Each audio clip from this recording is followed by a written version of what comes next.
அமரர் கல்கி எழுதிய பொன்னியின் செல்வன் சுருக்கப்பட்ட பதிப்பு. அத்தியாயம் 22. இருள் மாளிகை. காணாமல் போன வந்தியத்தேவன் இருளடர்ந்த மாளிகையின் அருகில் சென்று மறைந்து நின்றான். மந்திரவாதியும் நந்தினியும் என்ன பேசிக்கொள்கிறார்கள் என்பதை அவன் முதலில் காது கொடுத்து கேட்க முயன்றான். ஆனால் அவர்களுடைய பேச்சு ஒன்றும் அவன் காதில் விழவில்லை. அதை கேட்டு தெரிந்து கொள்வதில் அவ்வளவாக அவனுக்கு சிரத்தையும் இல்லை. இதோ இந்த இருளடைந்த மாளிகை இருக்கிறதே, இது ஏன் இருளடைந்திருக்கிறது? இதற்குள்ளே என்ன இருக்கும்? இதன் உள்ளே புகுந்தால் இதன் இன்னொரு வாசல் எங்கே கொண்டு போய்விடும்? எல்லாவற்றிற்கும் இதற்குள் புகுந்து பார்த்து வைக்கலாமா? ஆனால் இதற்குள் எப்படி பிரவேசிப்பது? எவ்வளவு பெரிய பிரம்மாண்டமான கதவு! இதற்கு எவ்வளவு பெரிய பூட்டு! அப்பப்பா, என்ன அழுத்தம், என்ன கெட்டி! இது என்ன? கதவுக்குள் ஒரு சிறிய கதவு போல இருக்கிறதே. கையை வைத்ததும் இந்த சிறிய கதவு திறந்து கொள்கிறதே. அதிர்ஷ்டம் என்றால் இதுவல்லவா அதிர்ஷ்டம்? உள்ளே புகுந்து பார்க்க வேண்டியதுதான். பெரிய கதவுக்குள்ளே பார்த்தால் தெரியாதபடி பொருத்தி இருந்த சிறிய கதவை திறந்து கொண்டு வந்தியத்தேவன் அந்த இருளடைந்த மாளிகைக்குள் புகுந்தான். உள்ளே காலடி வைத்ததும் அவனுக்கு தோன்றிய முதலாவது எண்ணம், தான் அம்மாளிகைக்குள் புகுந்தது நந்தினிக்கு கூட தெரியக்கூடாது என்பதுதான். ஆகையால் சிறிய கதவை சாத்தினான்.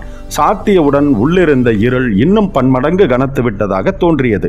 கதவு திறந்திருந்த ஒரு வினாடி நேரத்தில் சில பெரிய தூண்கள் நிற்பது தெரிந்தது. இப்போது அதுவும் தெரியவில்லை. இருட்டு என்றால் இப்படிப்பட்ட இருட்டை கற்பனை செய்யவும் முடியாது. வெளிச்சத்திலிருந்து இருட்டில் வந்திருப்பதால் முதலில் இப்படித்தான் இருக்கும். சற்று போனால் இருட்டின் கனம் குறைந்து பொருட்கள் மங்களாக கண்ணுக்கு புலப்படும். சற்று தூரம் குருடனைப் போல கையை முன்னால் நீட்டிக்கொண்டு வந்தியத்தேவன் நடந்தான். அவன் நினைத்தபடியே ஒரு தூண் கைக்கு தட்டுப்பட்டது. மேலும் கொஞ்ச தூரம் நடந்ததும் இன்னொரு தூண் கைக்கு அகப்பட்டது. ஆனால் இன்னமும் கண்ணுக்கு ஏதும் தெரிந்தபாடா இல்லை. மேலே தூண் ஒன்றும் கைக்கு அகப்படவில்லை. ஏதோ பள்ளத்தில் இறங்குவது போன்ற உணர்ச்சி உண்டாகிறது. இதோ ஒரு படி, நல்ல வேளை விழாமல் தப்பினோம். இப்படியே இந்த இருட்டில் ஒன்றும் தெரியாமல் எத்தனை நேரம், எத்தனை தூரம் போவது? எதனாலோ வந்தியத்தேவன் மனதில் பீதி உண்டாயிற்று. மேலே போக துணிவு ஏற்படவில்லை. வந்த வழியில் திரும்ப வேண்டியதுதான். கதவை திறந்து கொண்டு லதா மண்டபத்துக்கே போக வேண்டியதுதான். இவ்வாறு எண்ணி வந்தியத்தேவன் திரும்பினான். இது என்ன ஓசை? சடசடவென்ற ஓசை எங்கே இருந்து வருகிறது? வவ்வால்கள் சிறகை அடித்துக் கொள்ளும் ஓசையாக இருக்க வேண்டும். இல்லை, இது வவ்வால் இறகின் சத்தம் மட்டுமல்ல, காலடி சத்தம். யாரோ நடக்கும் சத்தம். நடப்பது யார்? வந்தியத்தேவனுடைய தொண்டை உலர்ந்து போயிற்று. நாக்கு மேலெண்ணத்தில் ஒட்டி கொண்டது. காது கொடுத்து கேட்டபோது அந்த காலடி சத்தம் மேலும் மேலும் கேட்டது. வந்தியத்தேவன் நின்ற இடத்திலேயே நின்று உற்று கேட்டான். அதே சமயத்தில் ஓசை வந்த திசையை நோக்கி அவனுடைய கண்களும் உற்று பார்த்தன. வெளிச்சம்! அதோ வெளிச்சம் கொஞ்சம் அதிகமாகி வருகிறது. நெருங்கியும் வருகிறது. வெளிச்சத்துடன் புகை. யாரோ தீவர்த்தியுடன் வருகிறார்கள். நந்தினி தான் தன்னை தேடிக்கொண்டு வந்திருக்கிறாளோ என்னமோ. அப்படியானால் நல்லது. வேறு யாராவதாக இருந்தால் என்ன செய்வது? எல்லாவற்றுக்கும் சிறிது நேரம் ஒளிந்து பார்க்கலாம். ஒளிந்து நிற்பதற்கு இங்கே இடத்துக்கு குறைவில்லை. தூரத்திலே வந்த தீவர்த்தி கொழுந்து அது ஒரு விசாலமான மண்டபம் என்பதை காட்டியது. அதில் பெரிய பெரிய தூண்கள் இருந்தன. கீழே இருந்து ஒரு படிக்கட்டு மேலே வந்து அங்கே ஒரு வளைவு வளைந்து திரும்பி மேலேறி சென்றது. அந்த படிக்கட்டின் அடிப்பக்கத்திலிருந்து தான் தீவர்த்தி வெளிச்சம் வந்தது என்பதையும் அறிந்து கொண்டான். அடுத்த கணம் ஒரு பெரிய தூணின் மறைவில் போய் நின்று கொண்டான். மகா தைரியசாலியான வந்தியத்தேவனுடைய கைகால்கள் எல்லாம் அச்சமயம் வெலவலத்து போய் நடுநடுங்கின. படிக்கட்டின் வழியாக மேலேறி 3 உருவங்கள் வந்தன. ஒருவன் கையில் தீவர்த்தி இருந்தது. இன்னொருவன் கையில் வேல் இருந்தது. நடுவில் வந்தவன் கையில் ஒன்றும் பிடித்திருக்கவில்லை. தீவர்த்தி வெளிச்சத்தில் அவர்கள் முகங்கள் புலப்பட்டதும் வந்தியத்தேவனுடைய பீதி அடியோடு அகன்றது. பீதியை காட்டிலும் பன்மடங்கு அதிகமான வியப்பு உண்டாயிற்று. அவர்களில் முன்னால் வந்தவன் வந்தியத்தேவனுடைய பிரிய நண்பனாகிய கந்தமாறன் தான். நடுவில் வந்த உருவம் கடம்பூர் சம்புவரையர் மாளிகையில் அரைகுறையாகத்தான் பார்த்த இளவரசர் மதுராந்தகத்தேவர் என்பதையும் அறிந்து கொண்டான். மூன்றாவதாக கையில் தீவர்த்தியுடன் வந்தவனை வல்லவரையன் முன்னால் பார்த்ததாக தோன்றவில்லை. அவன் வாசற்காவலனாகவோ அல்லது ஊழியக்காரனாகவோ இருக்க வேண்டும். வந்தியத்தேவனுடைய மூளை அதிவேகமாக வேலை செய்தது. அவர்கள் அந்த பாதாள வழியில் படிக்கட்டு ஏறி வருவதன் மர்மம் என்னவென்பது வெகு விரைவில் அவனுக்கு விளங்கிவிட்டது. பழுவூர் இளையராணி பல்லக்கில் ஏறி முதலாவது நாளே வந்துவிட்டார். பெரிய பழுவேட்டரையர் அன்றிரவு தஞ்சை கோட்டைக்கு திரும்பிவிட்டார். இருவரும் கோட்டை வாசல் வழியாக பகிரங்கமாக வந்துவிட்டார்கள். ஆனால் மதுராந்தகத்தேவர் வெளியில் போனது தெரியக்கூடாது. திரும்பி வருவதும் தெரியக்கூடாது. அதற்காக இந்த ரகசிய சுரங்க வழியை பயன்படுத்திக் கொள்கிறார்கள். இந்த இருளடைந்த மாளிகையின் மர்மமே இதுதான் போலும். கந்தமாறன் தன்னை கொள்ளிடக்கரையில் விட்டு பிரிந்த பின்னர் வேறு எங்கேயோ ஒரு இடத்தில் பெரிய பழுவேட்டரையருடன் சேர்ந்திருக்கிறான். இந்த ரகசிய வேலைக்கு அவனை பழுவேட்டரையர் பயன்படுத்திக் கொண்டிருக்கிறார். மதுராந்தகத்தேவரை சுரங்க வழியில் அழைத்துச் செல்ல துணையாக அனுப்பி வைத்திருக்கிறார். அதற்குள் அந்த மூவரும் படிக்கட்டில் மேலேறி போய்விட்டார்கள். வெளிச்சமும் வர வர மங்கத் தொடங்கிவிட்டது. அவர்களை பின்தொடர்ந்து போகலாமா என்று வந்தியத்தேவன் ஒரு கணம் நினைத்து அதையும் உடனே மாற்றிக்கொண்டான். அவர்கள் கோட்டை தளபதி சின்ன பழுவேட்டரையரின் அரண்மனைக்கு போகிறார்கள் என்பது நிச்சயம். அங்கே தான் திரும்பி போவதில் என்ன பயன்? சிங்கத்தின் குகையிலிருந்து தப்பித்து வந்த பிறகு தலையை கொடுப்பது போலத்தான். இனி திரும்ப நந்தினி இருந்த லதா மண்டபத்திற்கு போவதிலும் பயனில்லை. ஒருவேளை பெரிய பழுவேட்டரையர் அதற்குள் இங்கு வந்திருக்கலாம். அதுவும் அபாயம்தான். என்ன செய்யலாம்? ஏன் இந்த படிக்கட்டு வழியாக இறங்கி போய் பார்த்தால் என்ன? இவ்விதம் எண்ணி அந்த சுரங்க படிக்கட்டில் இறங்கினான். இருண்ட சுரங்கப்பாதையில் வந்தியத்தேவன் காலை ஊன்றி வைத்து விழுந்து விடாமல் நடந்தான். படிகள் கொஞ்ச தூரம் கீழே இறங்கின. பிறகு சமநிலமாக இருந்தது. மறுபடியும் படிகள், மீண்டும் சமதரை. இரண்டு கைகளையும் எட்டி விரித்து பார்த்தான். சுவர் தட்டுப்படவில்லை. ஆகவே அந்த சுரங்க வழி விசாலமானதாக இருக்க வேண்டும். மறுபடி சற்று தூரம் போனதும் படிகள் மேலே ஏறின. வளைந்து செல்வதாகவும் தோன்றியது. அப்பப்பா, இத்தகைய கும்மிருட்டில் தட்டுத்தடுமாறி இன்னும் எத்தனை தூரம் நடக்க வேண்டுமோ தெரியவில்லையே. வந்தியத்தேவன் வெளியேற எண்ணினான். ஆனால் வெளியேறும் வழிதான் தெரியவில்லை. வந்த வழியை கண்டுபிடிக்கவும் முடியவில்லை. எங்கே போனாலும் இருள் என்னும் பூதம் வாயை பிளந்து கொண்டு நின்றது. ஆஹா, கதவு திறந்து மூடும் ஓசை, மறுபடியும் காலடி ஓசை. இன்றைய இரவின் அதிசயங்களுக்கு முடிவே கிடையாது போலும். அதிசயங்களுக்கும் அளவில்லை, பயங்கரங்களுக்கும் எல்லையில்லை. இம்முறை வெகு தூரத்திலிருந்து அந்த காலடி சத்தங்கள் கேட்டன. கூத்து மேடையிலிருந்து மிக தொலைவிலே உட்கார்ந்திருப்பவனுக்கு மேடையில் தோன்றும் காட்சிகள் எப்படி இருக்குமோ அப்படி இருந்தது வந்தியத்தேவன் அப்போது கண்ட காட்சி. அவன் அச்சமயம் இருந்த இடத்திற்கு உயரமான ஓர் இடத்தில் தொலைதூரம் என்று தோன்றிய தூரத்தில் அது நடந்தது. கூத்து மேடையின் ஒரு பக்கத்திலிருந்து ஒரு தீவர்த்தி வந்தது. தீவர்த்தி வெளிச்சத்தில் இரு கரிய உருவங்கள் தோன்றின. வந்தியத்தேவன் மேலும் கண்விழிகள் பிதுங்கும்படி உற்று பார்த்தான். அந்த உருவங்கள் யாருடையவை என்பதை ஒருவாறு தெரிந்து கொண்டான். வந்த இரு உருவங்கள் மதுராந்தகத்தேவரை அழைத்துச் சென்ற கந்தமாறனும் காவலனும். கந்தமாறன் படிக்கட்டில் இறங்கினான். அவனுக்கு பின்கையில் தீவர்த்தியுடன் வந்த காவலனும் கந்தமாறனை தொடர்ந்து படிக்கட்டில் இறங்கினான். கந்தமாறன் மதுராந்தகத்தேவரை அழைத்து வந்த சுரங்க வழியில் திரும்பிச் செல்கிறான் என்பதில் ஐயமில்லை. இப்போது கந்தமாறன் போகும் வழியை தொடர்ந்து சென்றால் எப்படியும் வெளியேறும் வாசலை கண்டுகொள்ளலாம். பிறகு ஏதேனும் உபாயம் செய்து தப்பிக்கலாம். தீவர்த்தி வெளிச்சத்தை விட்டுவிடாமல், அதிகமாக நெருங்கவும் செய்யாமல், காலடி ஓசை கேட்காதபடி மெதுவாக அடி வைத்து நடந்து சென்றான். சுரங்கப்பாதையின் முடிவு வந்துவிட்டது. எதிரில் ஒரு பெரும் சுவர் தெரிந்தது. காவலன் தன் வலது கையில் இருந்த தீவர்த்தியை இடது கைக்கு மாற்றிக்கொள்கிறான். வலது கையினால் சுவரில் ஓரிடத்தில் கை வைத்து திருகாணியை திருகுவது போல திருகுகிறான். சுவரில் மெல்லிய கோடு போல் பிளவு ஒன்று தோன்றுகிறது. அப்பிளவு வர வர பெரிதாகி வருகிறது. ஒரு ஆள் நுழையும்படியான பிளவாகிறது. காவலன் ஒரு கையினால் அதை சுட்டி காட்டுகிறான். கந்தமாறன் அவனிடம் ஏதோ சொல்லிவிட்டு சுவற்றில் தோன்றிய பிளவில் ஒரு காலை வைக்கிறான். வந்தியத்தேவன் தான் ஒதுங்கி நின்று கொண்டிருந்த இடத்திலிருந்து வெளிவந்தான். ஒரே பாய்ச்சலாக பாய்ந்தான். அத்தியாயம் 23. பழுவேட்டரையரின் ஆட்கள். பாய்ந்து சென்றவன் காவலனுடைய கழுத்தில் தன்னுடைய ஒரு கையை சுற்றி வளைத்து கொண்டான். இன்னொரு கையால் தீவர்த்தியை தட்டிவிட்டான். தீவர்த்தி தரையில் விழுந்தது. அதன் ஒளிப்பிளம்பு சுருங்கி புகை அதிகமாயிற்று. காவலனுடைய கழுத்தை ஒரு இறுக்கி வந்தியத்தேவன் தன் பலத்தை எல்லாம் பிரயோகித்து அவனை கீழே தள்ளினான். காவலனுடைய தலை சுரங்கப்பாதையின் சுவரில் மோதியது. அவன் கீழே விழுந்தான். வந்தியத்தேவன் தீவர்த்தியை எடுத்துக்கொண்டு அவன் அருகில் சென்று பார்த்தான். செத்தவனைப் போல அவன் கிடந்தான். ஆயினும் முன்ஜாக்கிரதையுடன் அவன் அங்கவஸ்திரத்தை எடுத்து இரண்டு கையையும் சேர்த்து இறுக்கி கட்டினான். இவ்வளவையும் சில வினாடி நேரத்தில் செய்துவிட்டு ஓடினான். உடனே கதவு தானாக மூடிக்கொண்டது. சுவர் அந்த பெரும் ரகசியத்தை மறைத்து கொண்டு இருள் வடிவமாக ஒதுங்கி நின்றது. ஓங்கி அடித்த காற்றிலிருந்து கோட்டைக்கு வெளியே வந்தாகிவிட்டது என்பதை வந்தியத்தேவன் அறிந்து கொண்டான். அடர்ந்த மரங்களும் கோட்டை சுவர் கொத்தளங்களும் சந்திரனை மறைத்து கொண்டிருந்தபடியால் நிலா வெளிச்சம் மிக மிக மங்களாக தெரிந்தது. ஓரடி எடுத்து வைத்தான். சடசடவென்று மண் சரிந்து செங்குத்தாக கீழே விழும் உணர்ச்சி ஏற்பட்டது. சட்டென்று வேலை ஊன்றிக்கொண்டு பெருமுயற்சி செய்து நின்றான். கீழே பார்த்தான். மரங்களும் கோட்டை சுவரும் அளித்த நிழலில் நீர்ப்பிரவாகம் தெரிந்தது. அதிவேகமாக நீர்ப்பிரவாகம் சுழல்கள் மற்றும் சுழிகளுடன் சென்று கொண்டிருந்ததும் ஒருவாறு தெரிந்தது. நல்ல வேளை, கரணம் தப்பினால் மரணம் என்ற கதி நேரிட்டிருக்கலாம். தஞ்சை கோட்டை சுவரை ஓரிடத்திலிருந்து வடவாறு நெருங்கிச் செல்வதாக வந்தியத்தேவன் அறிந்திருந்தான். இது வடவாறாகத்தான் இருக்க வேண்டும். ஆகா, இது என்ன? ஒரு மரம் ஆற்றில் விழுந்து கிடக்கிறதே. வெள்ளம் அதனுடைய வேரை பறித்து விட்டது போலும். பாதி ஆறு வரையில் விழுந்து கிடக்கிறது. அதில் ஏறி தட்டுத்தடுமாறி நடந்தான். வெள்ளத்தின் வேகத்தில் மரம் அசைந்து கொண்டிருந்தது. மரத்தின் கிளைகளும் இலைகளும் தண்ணீரில் அலைப்புண்டு தவித்தன. காற்றோ அசாத்தியமாக அடித்து கொண்டிருந்தது. மரத்தின் நுனிக்கு வந்ததும் வேலை விட்டு ஆழம் பார்த்தான். நல்ல வேளை, இங்கே அவ்வளவு பள்ளமில்லை. வந்தியத்தேவன் மரத்திலிருந்து நதியில் இறங்கி கடந்து சென்றான். சேந்தனமுதனுடைய நினைவு வந்தது. அவனுடைய தோட்டமும் வீடும் வடவாற்றின் கரையிலேதான் இருக்கிறது. இங்கே சமீபத்தில் தான் இருக்கக்கூடும். இரவில் மலரும் பூக்களின் நறுமணம் குபீரென்று வந்தது.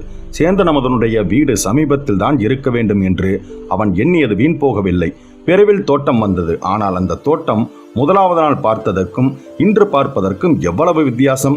அனுமார் அளித்த அசோகவனத்தை அத்தோட்டம் அப்போது ஒத்திருந்தது. ஆகா, தன்னை தேடிக்கொண்டு பழுவேட்டரையரின் ஆட்கள் இங்கே வந்திருப்பார்கள் போலிருக்கிறது. வந்தவர்கள் இத்தகைய அக்கிரமங்களை செய்துவிட்டு போயிருக்கிறார்கள். அடடா, சேந்தனமுதனும் அவனுடைய அருமை அன்னையும் எவ்வளவு அரும்பாடுபட்டு இந்த நந்தவனத்தை வளர்த்திருக்க வேண்டும். அவ்வளவும் பாழாய் போய்விட்டதே. நந்தவனம் அழிந்ததில் அனுதாபம் சற்றென்று விலகியது. தன்னுடைய அபாயகரமான நிலைமை நினைவுக்கு வந்தது.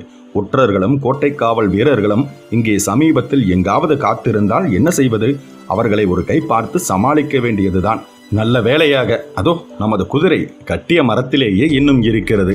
ஒருவேளை தன்னை பிடிப்பதற்காகவே அதை விட்டு வைத்திருக்கிறார்களோ? எப்படி இருந்தாலும் என்ன செய்ய முடியும்? குதிரையில் ஏறி தட்டிவிட வேண்டியதுதான். இங்கே புறப்படும் குதிரை பழையாறை போய்தான் நிற்க வேண்டும். மெல்ல மெல்ல அடிமேல் அடி வைத்து நடந்து குடிசை வாயிலை அடைந்தான். வாசல் திண்ணையில் படுத்திருந்த சேந்தனமுதனை தட்டி எழுப்பினான். தூக்கி வாரி போட்டுக்கொண்டு எழுந்த அமுதனுடைய வாயை பொத்தினான். பிறகு மெல்லிய குரலில் சொன்னான், தம்பி, நீதான் எனக்கு உதவி செய்ய வேண்டும். பெரிய சங்கடத்தில் அகப்பட்டு கொண்டிருக்கிறேன் என்றான். இன்று மாலையிலிருந்து கும்பல் கும்பலாக பல வீரர்கள் வந்து உன்னை தேடிவிட்டு போனார்கள். அவர்களால் நந்தவனமே அழிந்து போய்விட்டது. போனாலும் போகட்டும், நீ தப்பி பிழைத்தால் சரி. நல்ல வேளையாக உன் குதிரையை அவர்கள் விட்டுவிட்டு போய்விட்டார்கள். குதிரையில் ஏறி உடனே புறப்படு. தூரத்தில் திடுதிடுவென்று மனிதர்கள் ஓடி வரும் சத்தம் கேட்டது. போ போ, சீக்கிரம் என்றான் அமுதன். குதிரையின் சத்தம் கேளாதபடி மெதுவாக செலுத்தினான் வந்தியத்தேவன். சற்று தூரம் போன பிறகு தட்டிவிட்டான். குதிரை பாய்ச்சலில் பீத்து கொண்டு சென்றது. குதிரை புறப்பட்ட அதே நேரத்தில் 5-6 வீரர்கள் குடிசைக்கு வந்து சேர்ந்தார்கள். கதவை தடதடவென்று தட்டினார்கள். அமுதனின் தாய் கதவை திறந்தாள். வாசற்படியில் நின்றாள். இங்கே என்னமோ கூச்சல் கேட்டதே, அது என்ன என்று இறைந்தான் ஒரு வீரன். அமுதனின் அன்னை ஏதோ உளறி குளறினாள். இந்த செவிட்டு ஊமையிடம் பேசி என்ன பயன்? உள்ளே போய் பார்க்கலாம் என்றான் ஒருவன். அடே, குதிரை சத்தம் கேட்கிறதடா, எல்லோரும் ஓடுங்கள், அவன் எங்கும் போய்விட மாட்டான். எல்லோரும் ஓடினார்கள். அமுதனின் அன்னையின் ஓலம் அவர்களை தொடர்ந்து வந்தது. அத்தியாயம் 24. குந்தவை. சோழ மாளிகைக்கு பின்புறத்தில் கடலை போல பரவி அலைமோதி கொண்டிருந்தது ஓடை. மாளிகைக்கு வெகு தூரம் மேற்கில் இருந்தது அத்துறை. ஓடக்கரையில் அடர்ந்த மரங்கள் பல இருந்தன. படகு ஒன்று அலையில் அலைப்புரண்டு மிதந்தது. அரண்மனை படகு மாதிரி தோன்றியது. படகுக்காரன் கரையில் நின்று கொண்டிருந்தான். பட்டரையும் அவருடன் வந்தவனையும் பார்த்து அவன் படகை கரையோரமாக இழுத்து நிறுத்தினான். இருவரும் படகில் ஏறிக்கொண்டார்கள். படகு நீரில் போக ஆரம்பித்தது. நீரோடை கரையில் படகு வந்து நின்றது. அதிலிருந்து ஈசானப்பட்டரும் வந்தியத்தேவனும் இறங்கினார்கள். பிறகு நீர்த்துறையின் படிக்கட்டுகளின் வழியாக ஏறி வந்தார்கள். படிக்கட்டுகளுக்கு சற்று தூரத்தில் தோட்டத்தில் அமைந்திருந்த பளிங்குக்கல் மேடையில் இளைய பிராட்டி குந்தவை அமர்ந்திருந்தாள். படகில் வந்தவர்கள் நீர்த்துறையில் படிக்கட்டுகளில் ஏறி மேற்படிக்கு வந்ததும் இளைய பிராட்டி குந்தவை தேவி எழுந்து நின்றாள். வந்தியத்தேவன் அப்போதுதான் அப்பெண்ணரசியின் திருமுகத்தை கூர்ந்து பார்த்தான். பார்த்தபடியே நின்றான். அவனுக்கும் இளைய பிராட்டி குந்தவைக்கும் மத்தியில் ஒரு பூங்கொடி தன் இளந்தளிர்கரத்தை நீட்டி இடைமறித்து நின்றது. அந்த கொடியில் ஓர் அழகிய பட்டுப்பூச்சி, பல வண்ண இறகுகளை படைத்த பட்டுப்பூச்சி வந்து உட்கார்ந்தது. குந்தவை தன் பொன்முகத்தை சிறிது குனிந்து அந்த பட்டுப்பூச்சியை பார்த்து கொண்டிருந்தாள். வந்தியத்தேவனோ குந்தவையின் முகமலரையே கண்கொட்டாமல் பார்த்து கொண்டு நின்றான். ஈசான சிவபட்டர் தொண்டையை கனைத்த பிறகுதான் இருவருக்கும் ஏதோ ஒரு முக்கியமான காரியம் பற்றி இங்கே சந்திக்கிறோம் என்பதை ஞாபகப்படுத்திக் கொண்டார்கள். நீர் என்னை தனிமையில் பார்க்க வேண்டும் என்று ஈசான பட்டரிடம் தெரிவித்தது உண்மையா என்று குரலை கடுமைப்படுத்திக் கொண்டு இளைய பிராட்டி வினாவினாள். அந்த குரலின் கடுமையும் அதிகார தோரணையும் வந்தியத்தேவனை நிமிர்ந்து நிற்கச் செய்தன. தாங்கள் யார் என்று தெரிந்தாலல்லவா தங்களது கேள்விக்கு விடை சொல்ல முடியும். ஈசானப்பட்டர் என்னை தவறான இடத்திற்கு அழைத்து வந்து விட்டாரோ என ஐயுறுகிறேன் என்றான் வந்தியத்தேவன். எனக்கும் அவ்வித சந்தேகம் உண்டாகிறது. நீர் யாரை பார்க்க விரும்பினீர் என்றாள் குந்தவை. சோழர் தொல் குலத்தின் மங்கமாமணி விளக்கை, சுந்தர சோழ மன்னரின் செல்வத் திருமகளை, ஆதித்த கரிகாலருக்கு பின் பிறந்த சகோதரியை, அருள்மொழிவர்மரின் அருமை தமக்கையை, இளைய பிராட்டி குந்தவை தேவியை பார்க்க வேண்டுமென்று ஈசான சிவபட்டரிடம் சொன்னேன் என்றான் வந்தியத்தேவன். குந்தவை பிராட்டி புன்னகை பூத்து, அவ்வளவு பெருமையையும் தாங்க முடியாமல் தாங்கிக் கொண்டிருப்பவள் நான் தான் என்றாள். அப்படியானால் அரிசிலாற்றங்கரையில் நான் பார்த்த பெண் தாங்கள் இல்லையா என்றான் வல்லவரையன். ஆமாம் ஆமாம், அவ்வளவு மரியாதை குறைவாக தங்களிடம் நடந்து கொண்டவளும் நானேதான். அந்த நாகரிகமில்லா மங்கையை மறுபடியும் இவ்வளவு சீக்கிரத்தில் சந்திப்போம் என்று எதிர்பார்த்திருக்க மாட்டீர்கள். மறுபடியும் சந்திப்பதாக சொல்வது பொருத்தமில்லை தேவி. ஏன்? விட்டு பிரிந்திருந்தால் அல்லவா மறுபடியும் சந்திப்பதாக சொல்லலாம். தாங்கள் என் மனத்தை விட்டு ஒரு கணமும் மகளவில்லை. தொண்டை மண்டலத்தார் இவ்வளவு சமத்காரமாக பேசுவார்கள் என்று நான் எதிர்பார்க்கவில்லை. எல்லா பெருமையையும் சோழ நாட்டிற்கே கொடுப்பீர்களாக்கும். வேறு நாடுகளுக்கும் ஒரு பெருமையை தரமாட்டீர்கள் போலிருக்கிறது. ஆம், என்னிடம் அந்த குற்றம் இருப்பது உண்மைதான். உமக்கும் எங்கள் சோழ நாட்டை பிடிக்கவில்லையாக்கும். பிடிக்காமல் என்ன, நன்றாக பிடித்திருக்கிறது. ஆனால் இச்சோழ நாட்டில் பெரும் அபாயங்கள் இருக்கின்றன. எந்த அபாயங்களை பற்றி சொன்னீர்கள்? தங்களுடைய அருமை சகோதரரின் ஓலையுடன் தூதனாக வந்த என்னை தஞ்சை கோட்டை தலைவர் சிறிய பழுவேட்டரையர் பிடித்து வர ஆட்களை ஏவினார். என் குதிரை மேல் இந்த பழையாறை நகரை நோக்கி வந்து கொண்டிருந்தேன். அதற்குள் பழுவேட்டரையரின் ஆட்கள் சிலர் எங்களை நெருங்கி வந்து விட்டார்கள். நான் வந்த காரியம் முடிவதற்குள் அவர்களிடம் பிடிபட விரும்பவில்லை என்றான் வந்தியத்தேவன். தாங்கள் வந்த காரியம் என்ன என்று இளைய பிராட்டி குந்தவை தேவி கேட்டாள். இதோ நான் வந்த காரியம் தங்கள் தமையனாரின் ஓலை என்று வல்லவரையன் கூறி ஓலையை எடுத்து நீட்டினான். குந்தவை பிராட்டி வந்தியத்தேவன் நீட்டிய ஓலையை பெற்றுக்கொண்டு படித்தாள். அதுவரையில் நெறித்த புருவங்களுடன் சுருங்கியிருந்த அவள் முகம் இப்போது மலர்ந்து பிரகாசித்தது. வல்லவரையனை நிமிர்ந்து நோக்கி, ஓலையை கொடுத்து விட்டீர், இனி என்ன செய்வதாக உத்தேசம் என்று கேட்டாள் குந்தவை தேவி. தங்களிடம் ஓலையை கொடுத்ததுடன் என் வேலையும் முடிந்துவிட்டது. இனி நான் ஊருக்கு திரும்ப வேண்டியதுதான் என்றான் வல்லவரையன். உமது வேலை முடியவில்லை, இப்போதுதான் ஆரம்பமாயிருக்கிறது. தாங்கள் சொல்வது ஒன்றும் விளங்கவில்லையே தேவி. உங்களிடம் இரகசியமான வேலை எதையும் நம்பி ஒப்புவிக்கலாம் என்று இளவரசர் இதில் எழுதியிருக்கிறாரே, அதன்படி நீங்கள் நடந்து கொள்ளப் போவதில்லையா என்றாள் குந்தவை. இளவரசரிடம் அவ்விதம் ஒப்புக்கொண்டுதான் வந்தேன். ஆனால் என்னை நம்பி முக்கியமான வேலை எதுவும் ஒப்புவிக்க வேண்டாம். தங்களை ரொம்பவும் கேட்டுக்கொள்கிறேன் என்றான் வல்லவரையன். உமது கோரிக்கை எனக்கு விளங்கவில்லை. ஒன்றை ஒப்புக்கொண்ட பிறகு பின்வாங்குவதுதான் வானர்குலத்தின் மரபா? பழம்பெருமை பேசுவது வானர்குலத்தின் மரபு அல்ல. ஒப்புக்கொண்டு பின்வாங்குவதும் வானர்குலத்திற்கு மரபு அல்ல. பின்னர் ஏன் தயக்கம்? இளவரசர் உங்களிடம் இந்த ஓலையை கொடுத்த போது இதில் எழுதியிருப்பதை பற்றி சொல்லவில்லையா என்று இளவரசி வினவினாள். தேவி, இளவரசர் விருப்பத்தை நன்கு தெரிந்து கொண்டுதான் புறப்பட்டேன். ஆனால் வழியெல்லாம் விரோதிகளை சம்பாதித்துக் கொண்டு வந்தேன். நாலாபுறத்திலும் பகைவர்கள் என்னை தேடிக்கொண்டிருக்கிறார்கள். இந்த நிலையில் தாங்கள் இடும் பணியை நான் நிறைவேற்றுவதாக எப்படி உறுதி சொல்ல முடியும்? இதனால் தான் தயங்குகிறேன். என்னால் தங்கள் காரியம் கெட்டுப்போகக்கூடாதல்லவா என்று சொன்னான் வல்லவரையன். யார் யார் அந்த பகைவர்கள், எனக்கு தெரிவிக்கலாமா என்று குந்தவை கவலை துணித்த குரலில் கேட்டாள். பழுவேட்டரையர்கள் என்னை வேட்டையாடி பிடிக்க நாலாபுரமும் ஆட்களை ஏவியிருக்கிறார்கள். பழையாறைக்கு தான் வந்து சேர்வதற்குள்ளாகவே பழுவேட்டரையரின் ஆட்கள் வந்திருப்பார்கள் என்று வந்தியத்தேவன் யூகித்திருந்தான். நகரத்தின் நுழைவாசல்கள் தோறும் அவர்கள் காத்திருப்பார்கள். சந்தேகம் ஏதேனும் தோன்றினால் பிடித்து கொண்டு போய்விடுவார்கள். அவர்களிடம் சிக்காமல் பழையாறை நகருக்குள் பிரவேசிப்பது எப்படி? இந்த கவலையுடன் வந்தியத்தேவன் ஆதித்த கரிகாலர் சொல்லி அனுப்பியபடி வடமேற்றலை ஆலயத்திற்கு சென்று ஈசான பட்டரை சந்தித்து பேசினான். அவர் இளவரசி குந்தவை பிராட்டியிடம் முன்னால் தெரிவித்துவிட்டு ஓடை வழியாக அழைத்து வந்தார்.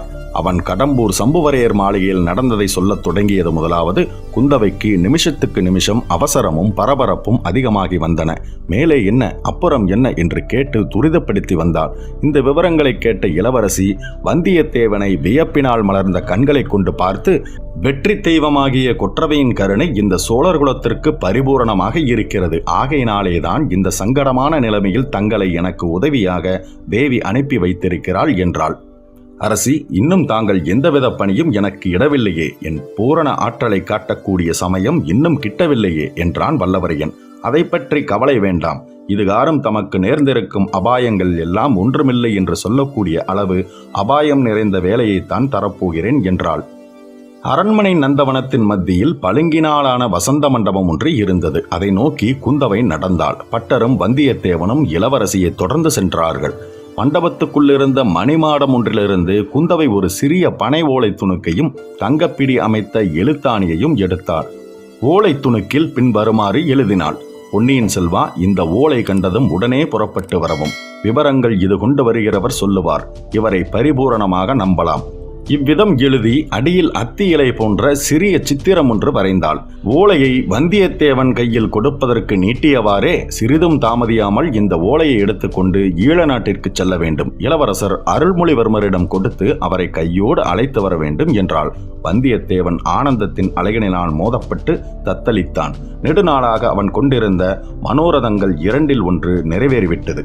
சோழர்குல விளக்கான இளைய பிராட்டி சந்தித்தாகிவிட்டது. அவர் மூலமாகவே இரண்டாவது மனோரதமும் நிறைவேறப் போகிறது. இளவரசர் அருள்மொழிவர்மரை சந்திக்கும் பேறு கிடைக்கப் போகிறது. தேவி, என் மனத்துக்கு உகந்த பணியையே தருகிறீர்கள். ஓலையை பெற்றுக்கொண்டு இப்போதே புறப்படுகிறேன் என்று சொல்லி ஓலையை பெற்றுக்கொள்வதற்காக வழக்கரத்தை நீட்டினான்.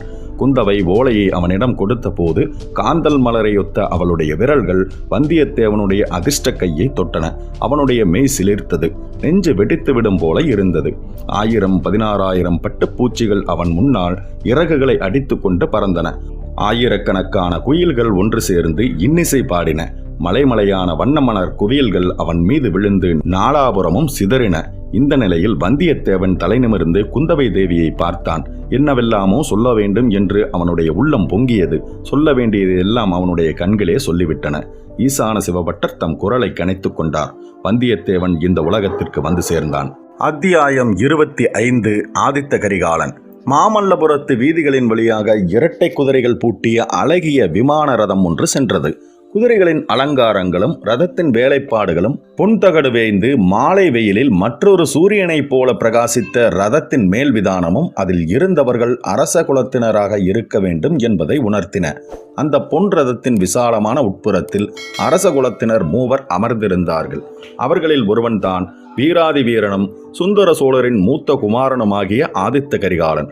மிக இளம் பிராயத்திலேயே இவன் போர்க்களத்திற்கு சென்று செயற்கரும் வீரச் செயல்கள் பல புரிந்தான். மதுரை வீரபாண்டியனை இறுதிப் போரில் கொன்று வீரபாண்டியன் தலை கொண்ட கோப்பரகேசரி என்ற பட்டப்பெயர் பெற்றான். வீரபாண்டியன் வீர சொர்க்கம் அடைந்து பாண்டிய நாடு சோழ சாம்ராஜ்யத்தின் கீழ் வந்த நேரத்தில் சுந்தர சோழர் நோய்வாய்ப்பட்டார். ஆதித்த கரிகாலனே அடுத்த பட்டத்திற்கு உரியவன் என்பதை சந்தேகத்திற்கிடமில்லாமல் நிலைநாட்ட அவனுக்கு இளவரசு பட்டம் சூட்டப்பட்டது. அது முதலாவது கல்வெட்டுகளில் தன் பெயரை பொறித்து சாசனம் அளிக்கும் உரிமையும் ஆதித்த கரிகாலன் பெற்றான். பின்னர் தொண்டை மண்டலத்தை இரட்டை மண்டலத்து கன்னர தேவனுடைய ஆதிக்கத்திலிருந்து முழுவதும் விடுவிக்கும் பொருட்டு ஆதித்த கரிகாலன் வடநாட்டிற்கு பிரயாணமானான். அங்கேயும் பல போர்க்களங்களில் செயற்கரும் வீரச் செயல்கள் பல புரிந்தான். இரட்டை மண்டலத்து படைகளை வடபெண்ணைக்கு வடக்கே துரத்தி அடித்தான். மேலும் வடதிசையில் படையெடுத்துச் செல்வதற்கு படைபலத்தை பெருக்கிக் கொள்ளுதல் அவசியமாயிற்று. ஆகையால் காஞ்சியில் வந்து தங்கி படை திரட்டவும் மற்றும் படையெடுப்புக்கு அவசியமான ஆயுத தளவாடங்களை திரட்டவும் தொடங்கினான். இந்த நிலையில் பழுவேட்டரையர்கள் அவனுடைய முயற்சிக்கு தடங்கல் செய்ய தொடங்கினார்கள். இலங்கை போர் முடிந்த பிறகுதான் வடநாட்டு படையெடுப்பு தொடங்கலாம் என்று சொன்னார்கள். இன்னும் பலவிதமான வதந்திகளும் காற்றிலே மிதந்து வரத் தொடங்கின. இலங்கையில் போர் செய்ய சென்றுள்ள படைக்கு சோழ நாட்டிலிருந்து உணவுப் பொருள் போகவில்லை என்று தெரிந்தது. இதனாலெல்லாம் ஆதித்த கரிகாலனுடைய வீர உள்ளம் துடித்து கொந்தளித்துக் கொண்டிருந்தது. வீரர்கள் இருவர் அச்சமயம் ஆதித்த கரிகாலன் ஏறிச் சென்ற ரதத்தில் அவனுடன் சம ஆசனத்தில் உட்கார்ந்திருந்தார்கள். இவர்களில் ஒருவர் திருக்கோவிலூர் மலையமான். இவர் ஆண்ட மலையமாநாடு வழக்கத்தில் பெயர் சுருங்கி மலாடு என்றும் மிலாடு என்றும் வழங்கியது. ஆகையால் இவருக்கு மிலாடுடையார் என்ற பட்டப்பெயர் ஏற்பட்டிருந்தது. சுந்தர சோழ சக்கரவர்த்தியின் 2வது பத்தினியாகிய வானமாதேவி இவருடைய செல்வத் திருமகள்தான். எனவே ஆதித்த கரிகாலனுடைய பாட்டனார் இவர். ஆதித்த கரிகாலன் இவரிடம் பெரும் பக்தி வைத்திருந்த போதிலும் இவருடைய புத்திமதி சில சமயம் அந்த வீர இளவரசனின் பொறுமையை சோதித்தது. ரதத்தில் இருந்தவர்களில் இன்னொருவன் பார்த்திபேந்திரன். இவன் பழைய பல்லவர் குலத்திலிருந்து கிளைவழி ஒன்றில் தோன்றியவன். ஆதித்த கரிகாலனை விட வயதில் சிறிது மூத்தவன். அரசுரிமை அற்றவனாதலால் போர்க்களத்தில் தன் ஆற்றலை காட்டி வீரப்புகழை நிலைநாட்ட விரும்பினான். ஆதித்த கரிகாலனுடன் சேர்ந்தான். வீரபாண்டியனோடு நடத்திய போரில் ஆதித்த கரிகாலனுக்கு வலது கையைப் போல இருந்து உதவி புரிந்தான். இதனால் ஆதித்த கரிகாலனுடைய நம்பிக்கைக்கு பாத்திரமாகி நட்புக்கு உரியவனானான். வீரபாண்டியன் விழுந்த நாளிலிருந்து இருவரும் இணைபிரியா தோழர்கள் ஆனார்கள். இந்த மூவரும் ரதத்தில் சென்றபோது தஞ்சாவூரிலிருந்து அரசல் புரசலாக வந்த செய்திகளை பற்றியே பேசிக் கொண்டிருந்தார்கள். இந்த பழுவேட்டரையர்களின் அகம்பாவத்தை இனிமேல் என்னால் ஒரு கணமும் சகித்துக் கொண்டிருக்க முடியாது. நாளுக்கு நாள் அவர்கள் வரம்பு கடந்து போகிறார்கள்.